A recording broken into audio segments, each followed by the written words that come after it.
Bonjour et bienvenue à l'émission Chrétien comme Christ. Nous allons continuer sur le sujet de la prière et nous allons voir l'importance de la détermination et de la persévérance dans la prière. Alors Christine, c'est à toi. Eh bien, Jésus lui-même a donné cette importance lorsqu'il a parlé dans Luc chapitre 18, les versets 1 à 8. Jésus leur dit une parabole pour montrer qu'ils devaient toujours prier sans se décourager. Il dit, il y avait dans une ville un juge qui ne craignait pas Dieu et qui n'avait d'égard pour personne. Il y avait aussi dans cette ville une veuve qui venait lui dire « Rends-moi justice contre ma partie adverse ». Pendant longtemps, il refusa. Mais ensuite, il se dit « Même si je ne crains pas Dieu et n'ai d'égard pour personne, puisque cette veuve me fatigue, je vais lui rendre justice afin qu'elle ne vienne pas sans cesse me déranger. » Le Seigneur ajouta « Écoutez ce que dit le juge injuste. Et Dieu ne fera-t-il pas justice à ceux qu'il a choisis et qui crient à lui jour et nuit? Les fera-t-il attendre? Je vous le dis, il leur fera rapidement justice. Mais quand le Fils de l'homme viendra, trouvera-t-il la foi sur la terre ?» Et là, Jésus est en train de dire, mais cette veuve qui s'adresse à un juge qui est injuste, elle a persévéré. Elle ne s'est pas arrêtée de demander. Le gars lui a dit non, il a dit j'en ai rien à faire, mais elle a persévéré parce que c'était son seul espoir. Donc, elle voulait vraiment avoir justice. Et Jésus dit, mais vous avez besoin de persévérer. Vous avez besoin de ne pas vous décourager. Mais il dit, votre Père, il vous aime. Il ne va pas vous faire attendre aussi longtemps. Mais quand même, il dit, ceux qu'il a choisis, qui crient à lui jour et nuit. Ça veut dire, ce n'est pas une petite prière d'1 minute. C'est des gens qui persévèrent et qui savent que c'est Dieu qui va répondre à leur prière, qui continue à croire. Oui, c'est ça. Donc, cette importance de persévérer, oui. Cette importance de continuer, de prier, d'être déterminé. Hein, c'est un petit peu ça l'histoire que Jésus raconte ici en disant, mais vous avez besoin d'être déterminé. Et alors, moi, la question que je me pose, c'est comment est-ce qu'on peut faire pour montrer à Dieu notre détermination? Bien. Simplement, ce que je vois dans le récit ici, c'est que cette femme, elle est allée chaque jour frapper à la porte du juge inique. Et elle n'a pas arrêté, elle est allée frapper, elle est allée dire « Fais-moi justice, rends-moi justice, j'ai droit, il faut que tu me donnes ce droit, etc. » Et on va mettre ça par rapport à Dieu, qui lui n'est pas inique. Au contraire, il est juste et bon, il est compatissant, il est lent à la colère, il nous aime. Et on va aller dans la persévérance pour lui demander ce que nous avons besoin. Et on va continuer à nous battre, non pas contre Dieu, mais contre les puissances des ténèbres. Contre les puissances mauvaises qui empêchent notre prière d'être exaucée. On a vu ça avec le prophète Daniel. Hein. Daniel a commencé à prier, puis il n'y avait pas de réponse, et il a persévéré. Et l'ange est venu lui dire, mais quand tu as commencé à prier, ta prière était exaucée. Mais l'exaucement a été arrêté en chemin, il y a eu un combat, il y a eu une lutte, il y a eu une bagarre dans les lieux célestes qui empêchait cet exaucement d'arriver. Et il y a vraiment une lutte, un combat spirituel où le diable ne veut pas que nous ayons les réponses à des prières efficaces. Que ce soit au niveau de la guérison d'une personne, que ce soit au niveau de la délivrance d'une personne, que ce soit au niveau d'exaucements très spéciaux que Dieu veut que nous ayons. Il nous dit, persévère, n'arrête pas, ne fais pas qu'une petite prière, comme tu disais, d'1 minute ou de 30 secondes, Seigneur, s'il te plaît, sauve telle personne ou ramène telle personne à l'église. Non, il dit, vas-y, prie jusqu'à ce qu'il y ait un exaucement. Et Dieu dit, moi, je vais répondre tout de suite. Mais il y aura un combat. Et c'est vrai que des fois, on prie et ça arrive tout de suite. Hein. Mais des fois, il faut aller plus loin. Et ce qu'on voit un petit peu aussi dans l'attitude de cette femme, la première chose, c'est que elle demandait une cause, sa cause était juste. Hein, ça, on l'a vu dans l'épisode précédent. Et la deuxième chose qu'on peut voir ici, en tout cas, ce que ça nous inspire, c'est que cette femme n'avait pas d'autre solution. elle était quelque part, elle était au bord elle était face à un mur. Hein, elle avait besoin absolument que ce juge qui était injuste, hein, un juge injuste, c'est quand même une contradiction en soi, que ce juge qui n'était pas juste lui fasse justice. Donc elle n'avait pas d'autre choix. Et je pense aussi que des fois, on n'est pas déterminé, on ne persévère pas parce que justement, on a une autre solution, une solution de rechange. Exact. Est-ce que c'est ça aussi notre problème des fois, c'est d'avoir cette solution de rechange et puis on se replie directement, si ça ne va pas assez vite pour nous, on se replie sur notre... Oui, je crois que c'est ça le problème et c'est pourquoi Jésus pose la question, quand le Fils de l'homme viendra, trouvera-t-il la foi sur la terre? Trouvera-t-il cette foi qui persévère et qui est déterminante, qui est déterminée et qui va jusqu'au bout? Cette foi qui ne s'arrête pas à un semblant de non, je vais dire quelque part, hein, à une non-réponse, mais qui persévère pour aller chercher la réponse que Dieu a promise. Hein. C'est vrai qu'on revient sur ce qu'on a dit, on va s'appuyer sur les promesses de Dieu quand on va prier, on va s'appuyer sur la justice de Dieu, mais à partir du moment où Dieu dit c'est juste, alors il faut que nous, on persévère. Et quels que soient les obstacles, il va falloir qu'on aille jusqu'au bout. Jésus a posé une question, et j'aime dire qu'il n'a pas donné la réponse. Il n'a pas dit « non, je ne trouverai pas la foi quand je reviendrai ». Mais il a lancé un défi. Est-ce que vous allez croire jusqu'au bout? Est-ce que malgré la facilité de la vie et d'autres solutions, vous allez quand même rester déterminé à croire que c'est moi qui peux faire quelque chose? Et on va croire quoi? Qu'est-ce qu'on va croire? On va croire les promesses. On va croire que ce que Dieu dit est vrai. Encore une fois, on va croire Dieu. Oui. Mais pour ça, il faut aller dans l'Alliance, il faut aller dans le livre qui s'appelle la Bible, et il faut trouver les promesses et les droits que nous avons en tant qu'enfants de Dieu. Un de nos devoirs, c'est de prier. Un de nos droits, c'est de recevoir ce que Dieu a promis. Oui. Et de faire ce que Dieu nous demande. On parlait de l'obéissance tout à l'heure, d'avoir des motifs justes, parce qu'ils sont justes, parce qu'ils sont en accord avec la parole de Dieu.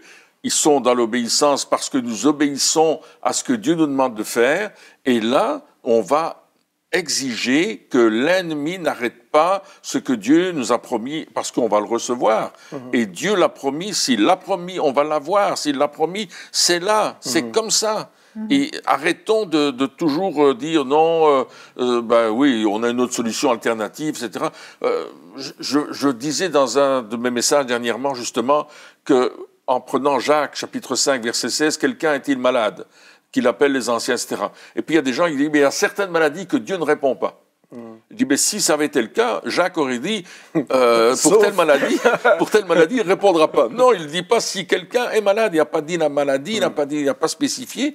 Dieu va répondre à cette maladie, c'est ce qu'il a promis, parce que par ses meurtrissures, nous sommes guéris. Donc il y a un combat spirituel, il y a une lutte jusqu'à l'exaucement. Et ça demande notre engagement, ça demande notre persévérance, ça demande les proclamations de la parole de Dieu, ça demande de voir et de croire, d'attendre l'exaucement, mais pas l'attendre passivement, en disant bah, si ça vient, tant mieux, ça ne vient pas, tant pire. Non, c'est de dire Dieu l'a promis, ça va s'accomplir, je vais tout faire pour que ça s'accomplisse. C'est ça, de dire on va continuer, rester, et souvent même des fois, enfin souvent, c'est plus souvent que des fois, il y a, lorsqu'on prie pour quelque chose, au lieu de voir les choses commencer à bouger, on voit le contraire, c'est-à-dire qu'on voit plus d'opposition. Je pense notamment à Moïse, hein, lorsque Dieu lui apparaît, donc il sait que c'est la volonté de Dieu, il dit voilà, le message va dire au Pharaon, laisse partir mon peuple pour qu'il puisse venir me louer et prier. Hein.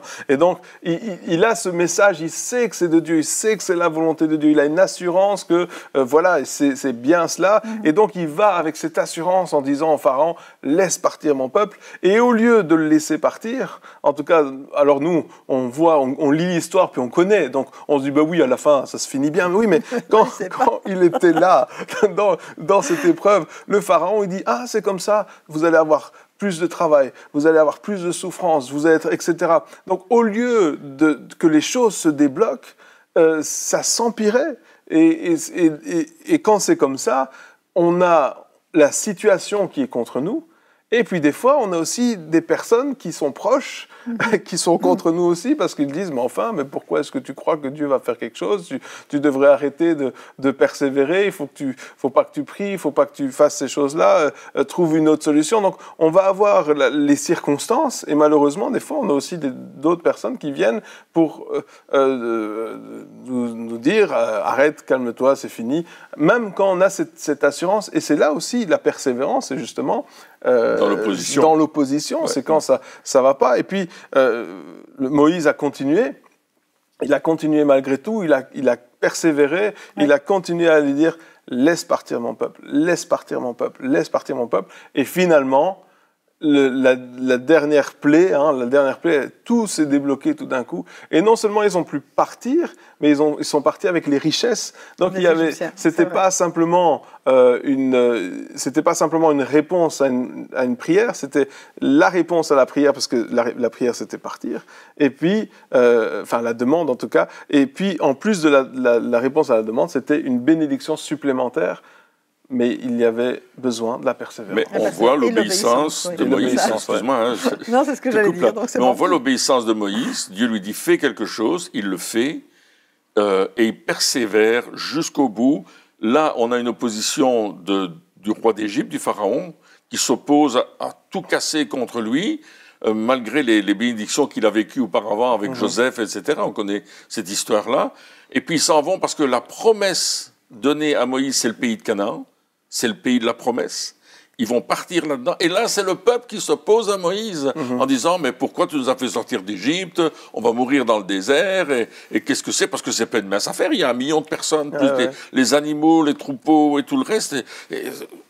C'est incroyable. D'où la persévérance elle est un des compagnons de la foi.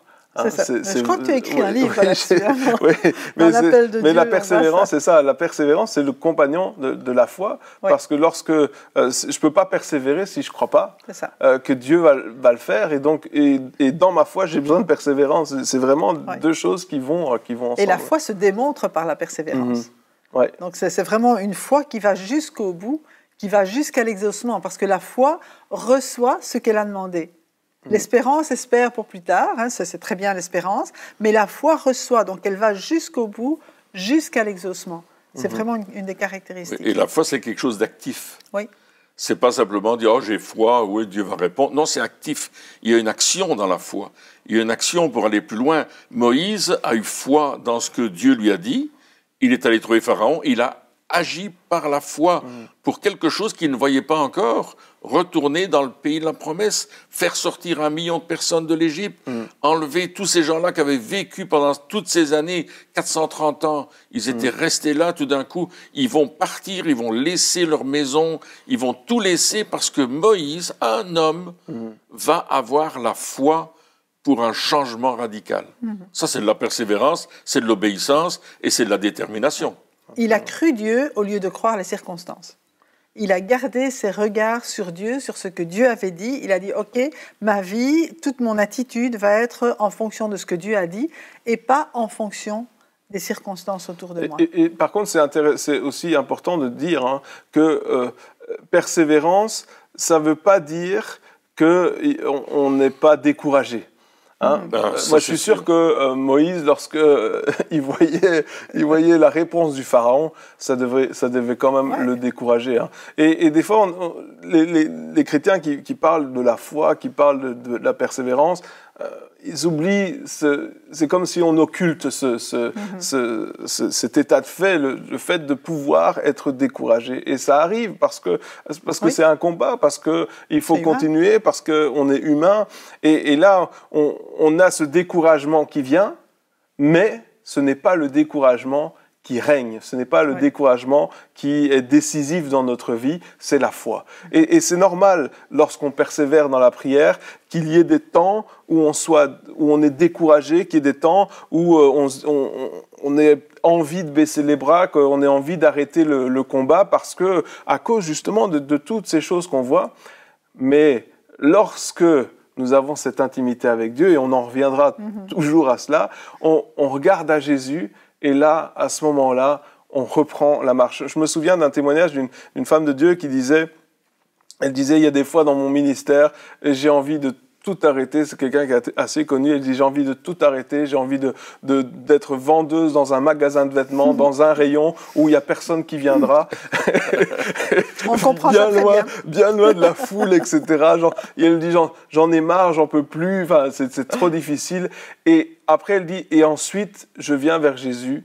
Et là, je tombe de nouveau amoureux de l'Église, je tombe de nouveau amoureux du peuple de Dieu et je repars pour un autre tour, je recommence.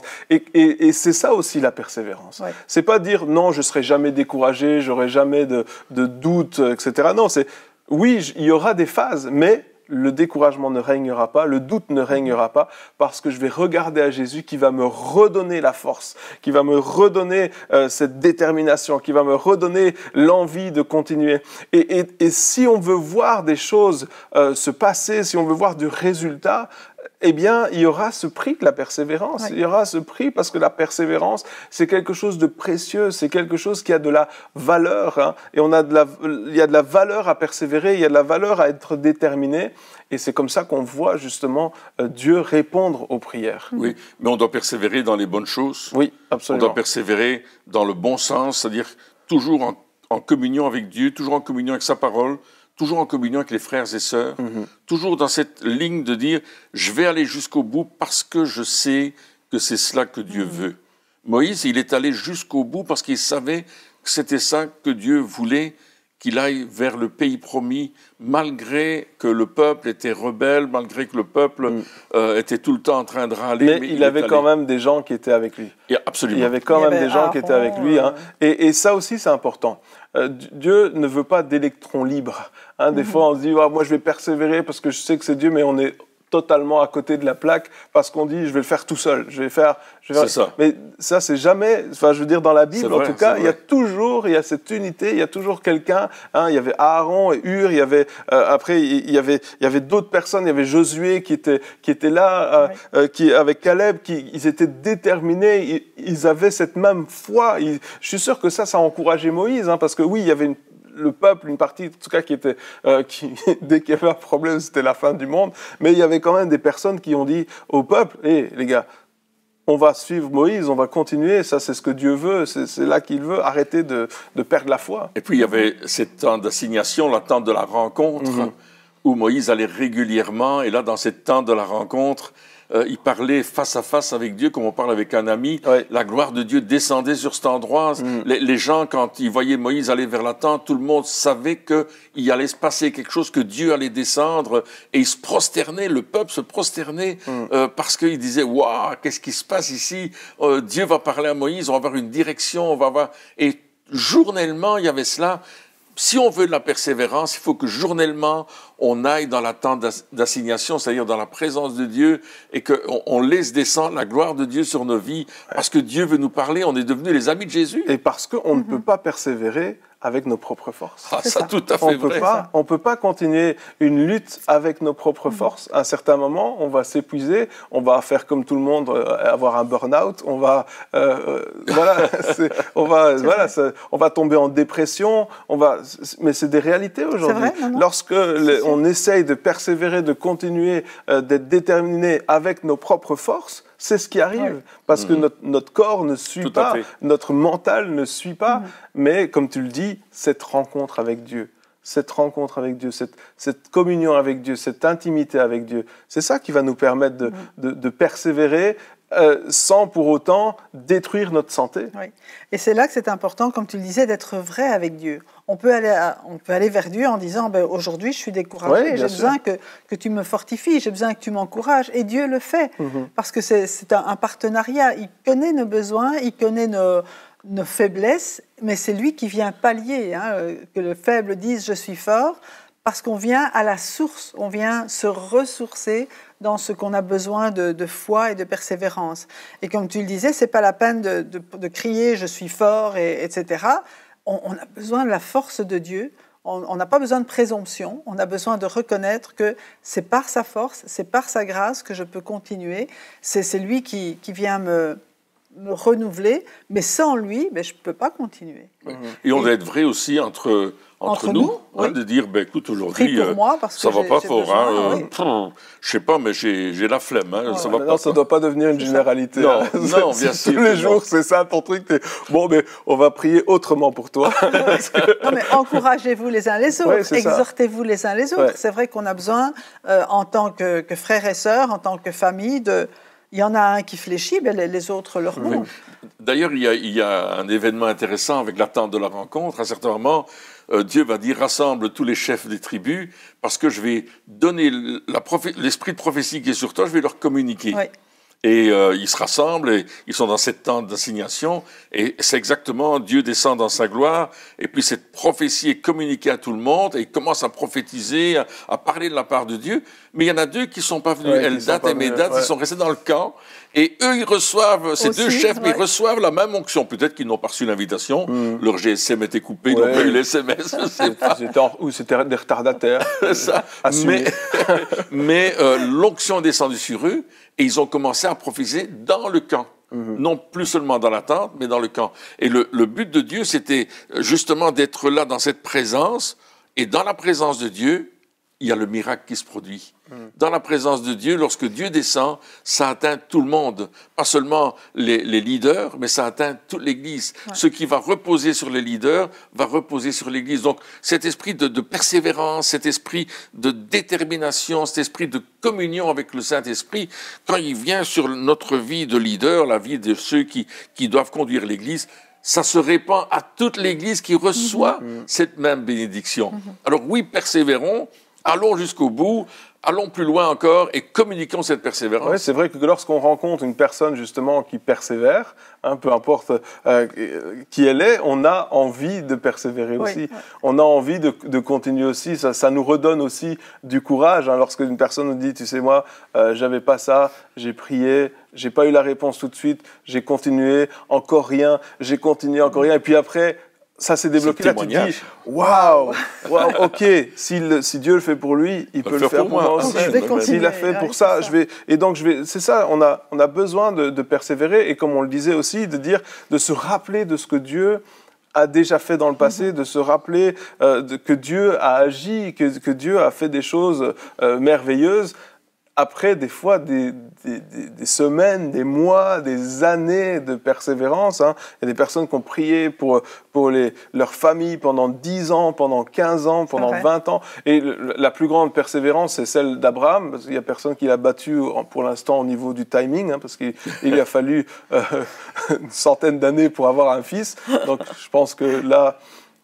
personne ne peut battre le record, en tout cas, aujourd'hui. Et environ 25 ans après que Dieu lui ait promis qu'il en aurait. Oui, donc il a fallu un petit temps quand même pour attendre, mais il a persévéré, Dieu lui a dit, je t'appelle Abraham, donc père d'une multitude, et il a parlé ces choses-là, il a dit, ça c'est mon nom, je suis père d'une multitude sans enfants, père d'une multitude sans enfants. Et il a persévéré là-dedans, et il a obtenu la promesse. Donc, si Abraham a pu persévérer pendant 100 ans, je pense qu'on peut aussi persévérer pendant, pas 100 ans, mais quelques semaines, quelques mois. Non, mais pour dire que la Bible, elle est quand même là pour nous donner des exemples. Oui. Absolument. Pour nous dire, écoute, tu vois, c'est pas... Parce qu'il y en a des gens qui disent, écoute, ça fait 5 ans que je prie pour ça, maintenant c'est bon, j'arrête. Non, continue. Persévère, parce que si Dieu a dit qu'il allait le faire, il va le faire. C'est certain. Sa parole est certaine. Ses promesses sont vraies. Et lorsque je sais que je suis dans la volonté de Dieu, alors je peux continuer dans ce qu'il dit et continuer, persévérer et être déterminé aussi. Parce que ça, Abraham est appelé le père de la foi, mais ce qu'on voit, c'est que régulièrement, Dieu lui donnait des signes, lui rappelait sa promesse. Oui. Donc il ne l'a pas laissé, je veux dire, j'ai parlé de 25 ans tout à l'heure, il ne l'a pas laissé 25 ans sans rien dire. Il a, par moment, périodiquement, il lui rappelait, regarde les étoiles du ciel, ta postérité sera aussi nombreuse. Puis, regarde le sable de la mer, ta postérité sera aussi nombreuse. Il remettait la promesse à jour. Et Dieu vient nous encourager aussi, périodiquement, il nous donne des petits signes, des petits clins d'œil en disant, je ne t'ai pas oublié, t'inquiète pas, ça va venir. Ouais. Et là, c'est vraiment aussi la grâce et la bonté de Dieu envers nous, qui nous dit « persévère, tu vas l'avoir ». Oui, c'est ça. Et puis, être déterminé, ça veut dire... je vais jusqu'au bout. Je vais jusqu'au bout. Hein, je vais forcer le truc. Quoi. Ouais, je vais pas... quand je vois un obstacle, je vais continuer. Je vais pas... Hein, souvent, on dit, voilà, je vais aller là, mais je sais pas si ça c'est déjà arrivé pour certains, mais on veut acheter quelque chose dans un magasin, et puis on arrive là-bas, et c'est pas de stock. Et puis, le magasin nous dit, oui, mais si on le commande, on l'aura dans 2 semaines. Et qu'est-ce que tu fais? Soit tu dis, bah tant pis, ou alors tu dis, est-ce que vous pouvez pas appeler un autre magasin, voir s'il est de stock? Et donc, moi j'ai déjà fait ça, et donc ils appellent un autre magasin, non, il n'y a rien. Est-ce que vous pouvez pas appeler un 3e magasin pour voir s'il est de stock dans la même chaîne de magasins? Ah oui, il est de stock, mais c'est à une demi-heure de route. Est-ce qu'on est déterminé ou pas? Oui. Si on est déterminé, ok, on prend la voiture, on fait la demi-heure de route, on va chercher le... Ça, c'est la détermination. C'est de dire, ah, il y a non, oui, mais est-ce que c'est un non définitif ou est-ce que c'est un non temporaire? Est-ce que c'est un... Parce que souvent, avec Dieu, c'est ça aussi. Des fois, il y a cette réponse qui dit non pour voir si... On veut vraiment. On veut vraiment, ou si est-ce que c'est un non définitif, Seigneur? Est-ce que vraiment il n'y a rien à faire pour qu'il y ait un oui après? Ou est-ce que c'est un non pour voir quelle sera ma détermination? Est-ce que je le veux vraiment? Est-ce que je suis prêt à payer le prix? Est-ce que je suis prêt à faire la route? Est-ce que je suis prêt à moi, je me souviens, il y a des fois où je dis, Seigneur, j'aimerais que au niveau des dons, je veux développer plus ça, etc. Et puis le Seigneur me dit, pas de problème, je vais te le donner, mais il faut que tu ailles voir cette personne-là. Je dis, ouais, mais pour aller voir cette personne-là, il faut conduire pendant 4 heures, il faut prendre une chambre d'hôtel, il faut, congé, etc. Il faut prendre congé. Et le Seigneur dit, tu veux pas? Est-ce que tu es déterminé ou est-ce que tu n'es pas déterminé? Et dans notre prière, c'est la même chose. Est-ce que tu veux ou est-ce que tu veux pas? Est-ce que tu veux vraiment ces choses-là? Ou est-ce que c'était un effet de mode? Est-ce que c'était aussi, des fois, on dit, Seigneur, je prie pour que tu augmentes, je sais pas moi, ma persévérance. Non, ça c'est... ça c'est à toi d'augmenter.